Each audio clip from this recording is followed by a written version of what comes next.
¿Tenés intestino corto? ¿Esto te trae problemas a la hora de alimentarte? Bueno, aparentemente existe una patología o no lo es. Claro, no es una metáfora ni es algo inventado. El intestino corto es un defecto, ya sea funcional o anatómico, por el cual el intestino no puede absorber la cantidad de nutrientes que tiene que absorber porque se reduce la superficie de absorción. A ver, una persona, ¿para qué sirve el intestino? Para absorber nutrientes, agua, electrolitos. Cuando a una persona le tienen que sacar parte del intestino o porque funcionalmente ese intestino hay partes que no funcionan bien, entonces se habla de intestino corto. Tiene menor superficie para absorber estos nutrientes. Fenómeno, quedó clarísimo. Y bueno, y por eso es que uno requiere de una alimentación especial para aquellas personas que, como decía Sergio, por una cuestión anatómica o por una situación que han tenido que cortar el intestino por alguna enfermedad en particular, bueno, requieren de alguna modificación. ¿Cómo le va, Nahuel? Bienvenido. Muy buenos días, Dolores. Bueno, a ver, ¿qué comida o qué tipo de alimentación debe tener la persona que tiene intestino corto? Bien. O cortado. Sí, están esas dos posibilidades, sí. Exactamente. Como decía Sergio, está muy bien lo que dijo, hay que agregar que las complicaciones para lo cual nosotros tenemos que incorporar a esta alimentación es que generalmente va a haber un tránsito acelerado en el intestino. Claro. Y eso va a hacer que tengamos diarreas frecuentemente y que si no son controladas nos podemos deshidratar, como así también malnutrir, ¿sí? Producir un déficit nutricional. Fenómeno. Por eso vamos a tener que dar una alimentación que sea lo más absorbible posible, lo más básica y sencilla, para que estos nutrientes se puedan absorber bien. Entonces vamos a tener una serie de alimentos que vamos a tener que evitar y después vamos a pasar a la alimentación en 2 etapas, ¿sí? Antes de pasar a lo que sería una alimentación considerada normal. Fenómeno, Entonces, o sea que es como un proceso, exactamente, ¿no? es un proceso y entonces principalmente lo que vamos a hacer es evitar este tipo de alimentos que están en rojo, que tenemos en la primera parte de la mesa.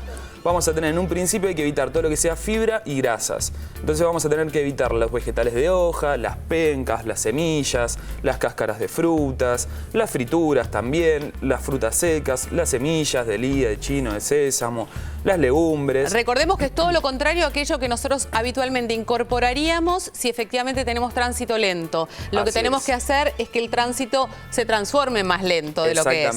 Exactamente. Vamos a tener también que disminuir el consumo de aceites, ¿sí? El de aceite común, el que usamos generalmente, lo vamos a tener que restringir y generalmente se usa otro tipo de aceite que es un poco más específico, que se llama TCM, ¿sí? Son los triglicéridos de cadena corta y cadena media que se absorben más fácilmente, no requieren está bien. ¿Y que se pueden utilizar también para cocinar, por ejemplo? Sí, exactamente. Lo que tiene, bueno, es que es un poco más caro y que, bueno, generalmente se usa más en el ámbito clínico, pero se puede usar también en la casa. Entonces, aquellas personas que tienen dificultades en este sentido, que tienen diarreas producto de este intestino corto o cortado y que tienen que evitar totalmente las fibras y las grasas. Y las grasas. Por eso también tenemos manteca, crema de leche y también hay que tener cuidado con los aderezos, con los condimentos picantes y al principio también vamos a evitar todo lo que sea leches y yogures, ¿sí? Por el tema de la lactosa, que al principio, como ese intestino se tiene que adaptar, ese intestino que queda más corto, se logra adaptar, dependiendo del caso, para absorber mejor esos nutrientes, por lo tanto puede generar una intolerancia a la lactosa también. Por eso hay que, en un principio, restringir también todo lo que tenga lactosa. Fenómeno. Pasando a lo que sería una primera etapa para empezar a aliviar los síntomas, vamos a tener que incrementar todo lo que sea líquidos, aguas y líquidos. Acá tenemos un té, agua, caldos de verduras colados. También tenemos gelatinas, que tienen que ser sin azúcar. También tenemos que incorporar frutas cocidas, ¿sí? Acá tenemos manzanas cocidas, manzana también cruda pero pelada, sin la cáscara. También tenemos puré de calabaza, podemos incorporar la clara de huevo y las carnes van a ser principalmente pescado y pollo y siempre hervidos, o sea, hay que también con el tema de la cocción tener mucho cuidado para que sea bien digerible. Tenemos arroz también que podemos incorporar. Y el pan lo vamos a usar desecado, no tostado, sino desecado. Es como un pequeño golpe de calor. De horno, lo metes al horno, en vez de la tostadora al horno. Así es. Entonces, bueno, básicamente nos vamos a centrar en esta primera etapa en este tipo de alimentos. Esto me va a permitir que el intestino de alguna manera se cure o se adapte a esta nueva realidad y empiece a absorber correctamente. Así es, y sobre todo favorecer también el tema de evitar las diarreas, de cortar con esas diarreas para evitar deshidratarnos. Está bien. A ver, te hago una consulta, porque uno puede pensar que el puré de calabaza, por ejemplo, no nos ayuda si queremos controlar las diarreas, o sea, por ahí lo pensamos nosotros equivocadamente, ¿no? En este sentido.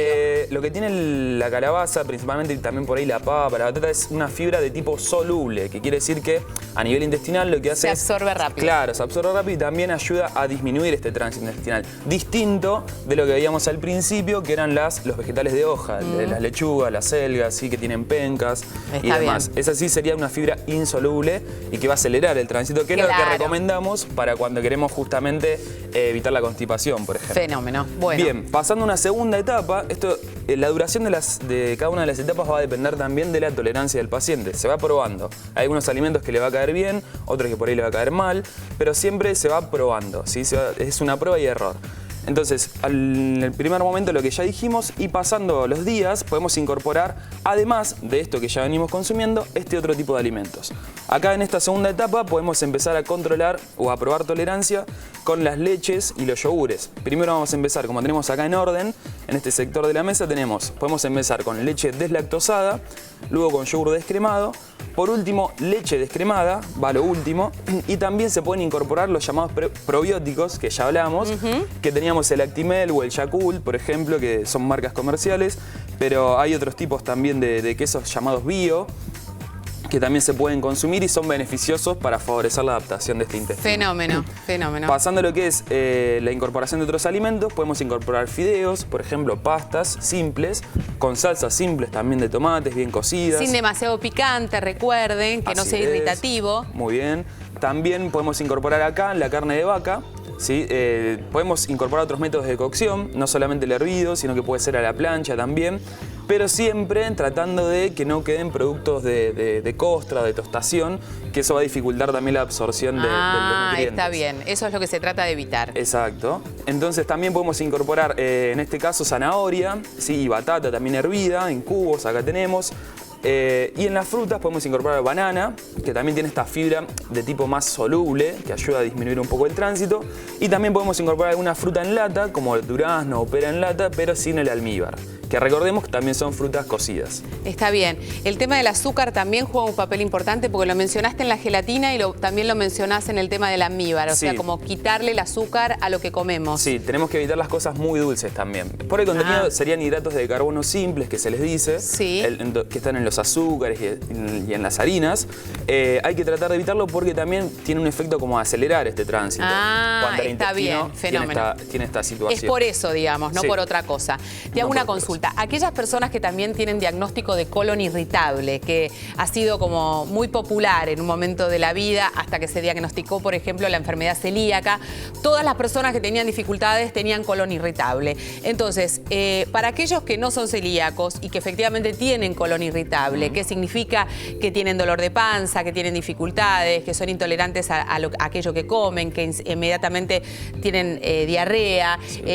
¿También esta alimentación es adecuada? Es muy parecida a la alimentación, nada más que el intestino afectado es otro, es el intestino grueso. Claro. Pero sí, es muy similar también la alimentación para ese tipo de patologías. Y sobre todo, también podríamos agregar los quesos, más que nada los quesos duros, que son un poco más picantes, tienen más sal, más grasas. También en lo que sería colon irritable, hay que evitarlos. Le vamos a dedicar un programa igualmente a colon irritable. Está bien. Nahuel, y te hago una consulta. Esta persona que tiene el intestino corto porque nació así, o porque efectivamente tuvo una enfermedad y le tuvieron que cortar parte de su intestino y quedó con el intestino corto.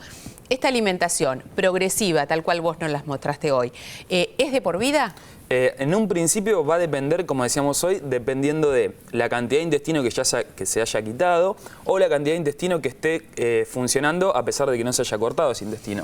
Entonces va a durar, es muy específico a cada persona. Y aparte cada uno va teniendo como la sensibilidad a aquello que le va cayendo peor que otro, ¿no? Así es.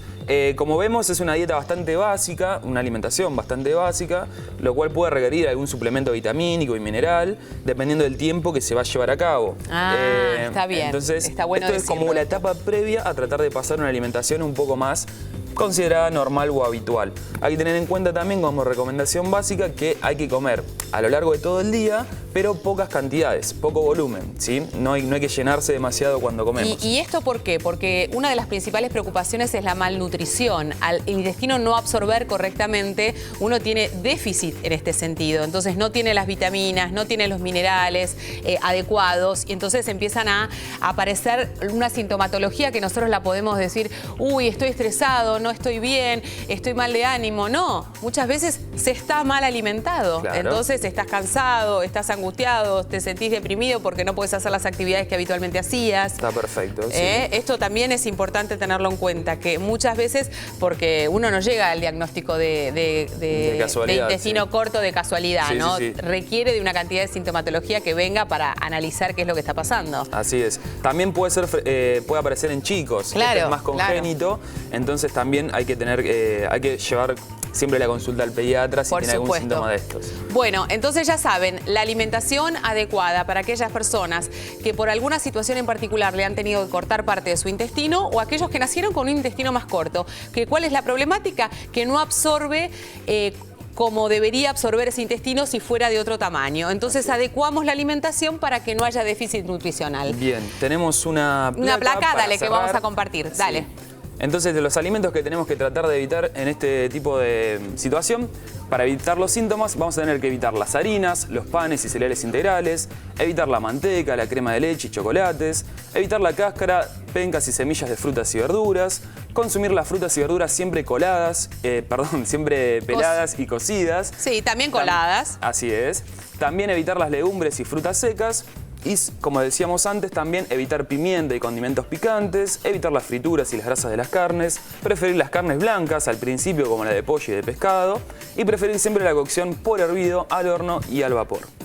Bueno, los que están en casa y tienen intestino corto dice, y me mandás el pollo hervido. Bueno, esto es un momento, es un Exacto. proceso, después la cosa va mejorando. Tenemos que hacer la pausa. Después de la pausa estaremos respondiendo todas las consultas que tengan que ver obviamente con la nutrición y fundamentalmente con el tema del colesterol alto que hablábamos en los niños. Parezco la... ya, me entienden, ¿no? Bueno, hacemos pausa rápido, ya estamos... Al final del día todo se recicla, cae y vuelve a empezar.